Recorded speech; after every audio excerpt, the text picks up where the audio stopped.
नमस्ते दोस्तों, मैं हूं प्रदीप कुमार। आप देख रहे हैं डिजिटल मार्केट। वीडियो शुरू करने से पहले बता दूं, ये वीडियो एक एजुकेशनल पर्पज़ के लिए है। अगर आप स्टॉक मार्केट में कोई भी फाइनेंशियल इन्वेस्टमेंट करते हो तो अपने फाइनेंशियल एडवाइजर से सलाह जरूर लें या फिर अपनी सोच समझ के साथ ही स्टॉक मार्केट में इन्वेस्टमेंट करें। अगर आपको स्टॉक मार्केट में कोई भी फाइनेंशियल लॉस होता है तो उसके लिए ये वीडियो रिस्पॉन्सिबल नहीं रहेगी। तो चलो दोस्तों, वीडियो शुरू करते हैं।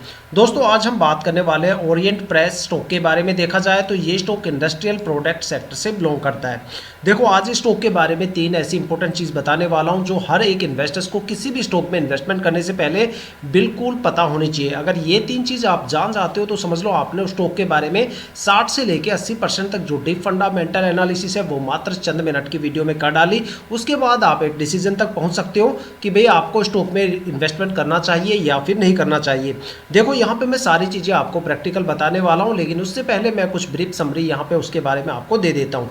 देखो, सबसे पहला जो पॉइंट है वो है स्टॉक के पिछले 5 साल के रिटर्न के बारे में। किसी भी स्टॉक में अगर आप इन्वेस्टमेंट करते हो तो वहाँ पे आपको पता होना चाहिए कि भाई उस स्टॉक ने पिछले 5 सालों में आखिर अपने इन्वेस्टर्स को कितना रिटर्न दिया और कितनी वहाँ पे हमें गिरावट देखने को मिलती है।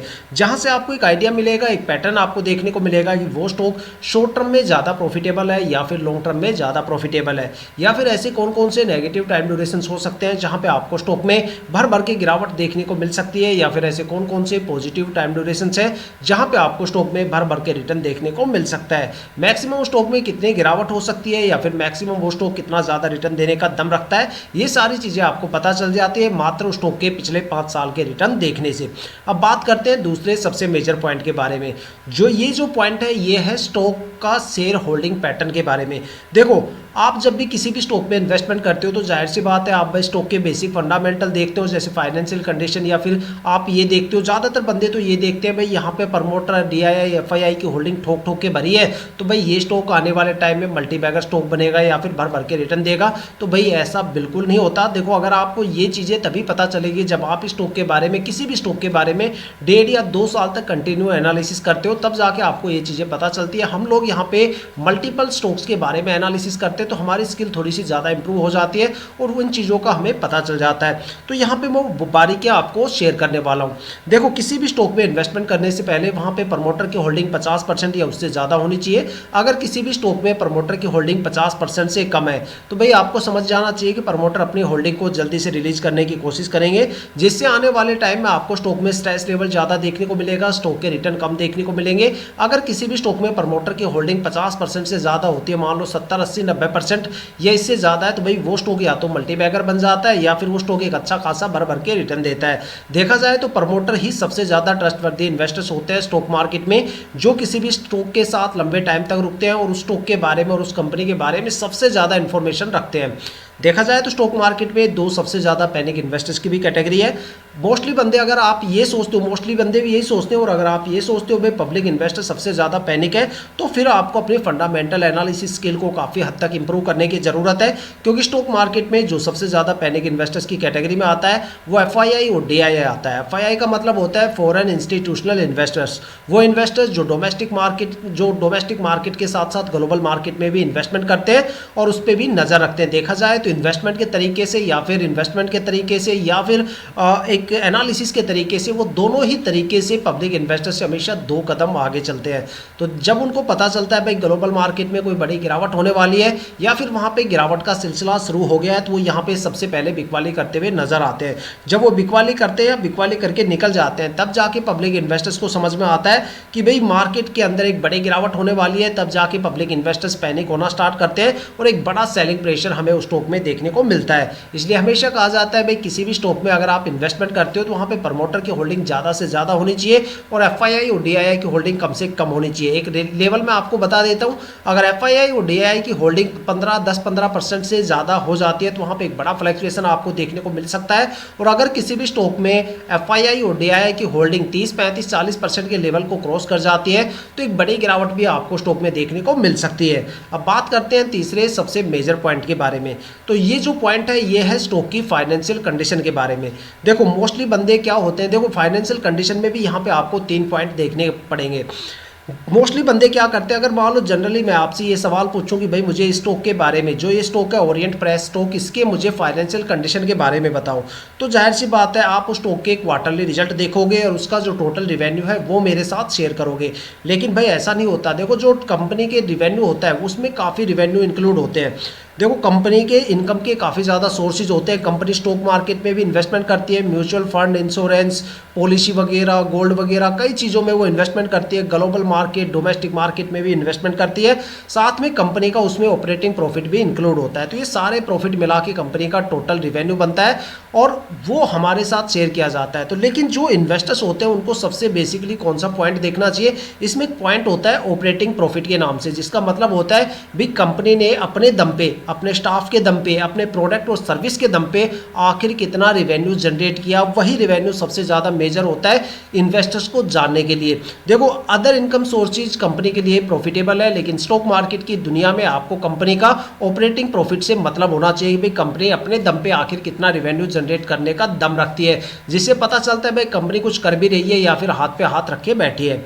अब बात करते हैं दूसरे सबसे इंपॉर्टेंट पॉइंट जो फाइनेंशियल कंडीशंस का है। यहाँ पे जो दूसरा पॉइंट है वो होता है रिजर्व और सरप्लस को लेके।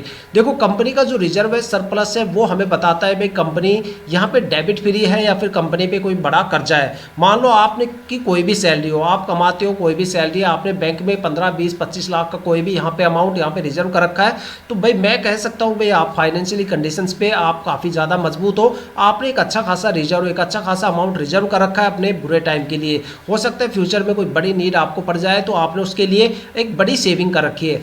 तो जिससे पता चलता है कि आप एक फाइनेंशियली कंडीशन से, आप फाइनेंशियली आप काफ़ी ज़्यादा मजबूत हो। ऐसे कंपनी के रिजर्व से पता चलता है कि कंपनी डेबिट फ्री है या फिर कंपनी में कोई बड़ा डेबिट है। तीसरा जो सबसे मेजर पॉइंट होता है वो होता है इन्वेस्टमेंट पॉइंट। देखो कोई भी कंपनी अपने बिजनेस को एक्सपेंड करने के लिए मार्केट में कितना इन्वेस्टमेंट करती है, वो इन्वेस्टमेंट पॉइंट होता है। कुछ कंपनी ऐसी होती है जो मार्केट में अपने बिजनेस को एक्सपेंड करने में बिल्कुल भी खर्चा नहीं करती। देखा जाए तो अपना बिजनेस, उनका बिजनेस एक लिमिटेड दायरे में रहता है और पूरा का पूरा बिजनेस एक लिमिटेड दायरे में सिमट के रह जाता है, जिसमें आपको स्कोप भी कम देखने को मिलेंगे और रिटर्न भी कम देखने को मिलेंगे। लेकिन अगर कोई कंपनी ऐसी है जो अपने बिजनेस को एक्सपेंड करती है मार्केट में, चाहे वो डोमेस्टिक मार्केट में हो या इंटरनेशनल लेवल पे हो, अगर आप अपने बिजनेस को वो एक्सपेंड करती है तो वहाँ पर आपको लाइफ स्कोप भी ज़्यादा मिलेगा, साथ में स्टॉक में आपको रिटर्न भी काफ़ी अच्छे खासे मिलेंगे और वहां पे गिरावट के चांसेस काफ़ी कम होते हैं। तो ये तीनों पॉइंट मैं आपको बताने वाला हूं वन बाय वन करके इस स्टॉक के बारे में, ओरिएंट प्रेस स्टॉक के को लेके। तो चलो वीडियो शुरू करते हैं। दोस्तों अगर बात करें स्टॉक के पिछले 5 साल के रिटर्न, तो ये सारे रिटर्न मेरे सामने जो स्क्रीन पे है स्टॉक के पिछले 5 साल के रिटर्न है, जो आप किसी भी फाइनेंशियल वेबसाइट पे भी चेक कर सकते हो या फिर अपनी ब्रोकरेज एप्लीकेशन पे भी चेक कर सकते हो। यहाँ पे मैंने इनको कैटेगराइज किया है शॉर्ट टर्म और लॉन्ग टर्म की फॉर्म में। देखा जाए तो यहाँ पे जो परफॉर्मेंस स्टॉक ने पिछले 5 साल में दी है, ऐसा लगता है कि भाई ये स्टॉक शॉर्ट टर्म में तो बिल्कुल भी प्रॉफिटेबल नहीं है, और अगर इस स्टॉक को ज़्यादा लंबे टाइम ड्यूरेशन के लिए होल्ड कर लिया तो भी ये स्टॉक बिल्कुल भी प्रॉफिटेबल नहीं है। यहाँ पे जो सबसे बेस्ट टाइम ड्यूरेशन हमें देखने को मिल रहा है वो 2 से लेके 3 साल का टाइम ड्यूरेशन है। अगर इस टाइम ड्यूरेशन से कम होल्ड किया तो भी बड़ी गिरावट, इससे ज़्यादा होल्ड किया तो भी बड़ी गिरावट स्टॉक में हो सकती है। ये सबसे बेस्ट टाइम ड्यूरेशन है जहाँ पे स्टॉक ने 2 साल में 53% से ज़्यादा का रिटर्न दिया और 3 साल में करीब यहाँ पे 32.5% से ज़्यादा का रिटर्न दिया है। तो ये था स्टॉक के पिछले 5 साल के रिटर्न, जिससे पता चल गया कि स्टॉक की एक्चुअली परफॉर्मेंस देने की कैपेबिलिटी और यहाँ पैटर्न कैसा है। अब बात करते हैं स्टॉक के होल्डिंग पैटर्न को लेके। अगर यहाँ पे प्रमोटर की होल्डिंग की बात करें, देखो ये शेयर होल्डिंग पैटर्न है, इसकी प्रमोटर होल्डिंग की बात करें तो यहाँ पे पिछले साल प्रमोटर की होल्डिंग 72.58% थी, जो इस साल बढ़ के 73% हो गई है। तो देखा जाए तो यहाँ पे 2 पॉइंट क्लियर हो जाते हैं। सबसे पहला पॉइंट कि भाई प्रमोटर की होल्डिंग 50% से ज़्यादा है, और दूसरा प्रमोटर की होल्डिंग में एक बड़ा इंक्रीमेंट हमें क्वार्टर टू क्वार्टर देखने को मिलता है। अब बात करते हैं स्टॉक मार्केट के 2 सबसे ज़्यादा पैनिक इन्वेस्टर्स की कैटेगरी की। अगर उनकी होल्डिंग की बात करें तो DII और FII की अगर होल्डिंग की बात करें तो भाई DII की होल्डिंग पिछले साल 0.01% थी, जो इस साल भी 0.01% है। और अगर FII की होल्डिंग की बात करें तो वो भी यहाँ पे पिछले साल 0% थी, जो इस साल भी 0% है। तो देखा जाए तो ये रेशियो काफ़ी हेल्दी है एक पब्लिक इन्वेस्टर्स के लिए। अगर यहाँ पे पब्लिक इन्वेस्टर्स के अलावा कोई दूसरा इन्वेस्टर होता तो उनके लिए यहाँ पे अलग पॉइंट वेरीज करते, लेकिन आप एक पब्लिक इन्वेस्टर्स हो तो आपके लिए ये पॉइंट काफ़ी ज़्यादा बेनिफिशियल है, काफ़ी ज़्यादा हेल्दी पॉइंट यहाँ पे आपको देखने को मिला है। एक पॉजिटिव पॉइंट है कि भाई यहाँ पे आपको फ्लक्चुएशन देखने को नहीं मिल सकता। अब बात करते हैं पब्लिक इन्वेस्टर्स की होल्डिंग की, तो भाई पब्लिक इन्वेस्टर्स की होल्डिंग 17.72% थी पिछले साल, जो इस साल घट के 17.11% हो गई है। तो एक बड़ी यहाँ पे कमी देखने को मिली है पब्लिक इन्वेस्टर्स की होल्डिंग में, और वो यही हो सकता है भाई स्टॉक ने एक अच्छी खासी परफॉर्मेंस नहीं दी है पिछले 5 सालों में। अगर देखा जाए तो स्टॉक में गवर्नमेंट होल्डिंग बिल्कुल भी नहीं है। अगर इस स्टॉक में हमें मामूली सी भी गवर्नमेंट होल्डिंग मिल जाती तो एक टैग हमें यहाँ पे मिल जाता है कि भाई जिस स्टॉक में गवर्नमेंट होल्डिंग मिलती है वो स्टॉक काफ़ी ज़्यादा ट्रस्टवर्दी स्टॉक की कैटेगरी में आता है। अब बात करने वाले स्टॉक के फाइनेंशियल कंडीशन के बारे में, जो डेटा मैं यहाँ पे फाइनेंशियल कंडीशन में दिखाऊंगा वो यहाँ पे करोड़ों की फॉर्म में रहेगा। अगर यहाँ पे टोटल रिवेन्यू की बात करें तो भाई यहाँ पे पिछले साल कंपनी का टोटल रिवेन्यू 44 करोड़ था, जो इस साल घट के 35 करोड़ हो गया है। अगर बात करें कंपनी के टोटल खर्चों की, तो भाई कंपनी के खर्चे 2023 में यहाँ पे 42 करोड़ थे, जो दिसंबर 2024 तक आते आते 33 करोड़ हो गए हैं। यहाँ पे जो बैलेंस शीट लास्ट अपडेटेड हुई है वो दिसंबर 2024 की है। तो अगर यहाँ पे कंपनी के अगर खर्चों की बात करें तो भाई जैसे जैसे कंपनी के रिवेन्यू में ग्रोथ, देखो कंपनी का रिवेन्यू लगातार गिरा है, लेकिन कंपनी के जो खर्चे हैं वो भी पे लगातार गिरे, लेकिन इतने भी ज़्यादा नहीं गिरे, वो लगभग सिमिलर चल रहे हैं रिवेन्यू के साथ साथ। अब एक पॉइंट आपको समझने के लिए यहाँ पे मैं आपको बताऊंगा, जो मैंने आपको वीडियो के स्टार्टिंग में बताया था कि भाई अगर कंपनी का जो मेन पॉइंट होता है वो होता है ऑपरेटिंग प्रॉफिट, कि भाई कंपनी ने टोटल ऑपरेटिंग प्रॉफिट अपने दम पे कितना जनरेट किया। तो भाई यहाँ पे 2023 में 1 करोड़ कंपनी का ऑपरेटिंग रिवेन्यू था, और इस साल भी अगर देखें तो कंपनी का टोटल ऑपरेटिंग रिवेन्यू 1 करोड़ हुआ है। अब आपको यहाँ पे एक चीज़ समझनी है, भाई अगर कंपनी का टोटल रिवेन्यू 35 करोड़ है, अगर मान लो कंपनी का ऑपरेटिंग प्रॉफिट 1 करोड़ है, तो भाई ये 35 करोड़ रिवेन्यू कहाँ से आ गया। सोचने वाली चीज़ है कि कंपनी ने अपने दम पे अगर 1 करोड़ यहाँ पे रिवेन्यू जनरेट किया है, तो ये बाकी के 34 करोड़ कहाँ से आ गए। अब ये कहाँ से आ गए, ये कंपनी के और भी इनकम सोर्सेज होते हैं, जो मैंने आपको स्टार्टिंग में बताया था भाई, जैसे अदर इनकम हो गई, मार्केट से इंटरेस्ट कितना कैप्चर किया, और भी काफ़ी कुछ हो सकता है। ठीक है, तो अब बात करते हैं भाई कंपनी का ऑपरेटिंग रिवेन्यू काफ़ी कम है। अब बात करते हैं इस कंपनी की रिजर्व और सरप्लस के बारे में, भाई कंपनी की कंडीशन कैसी है।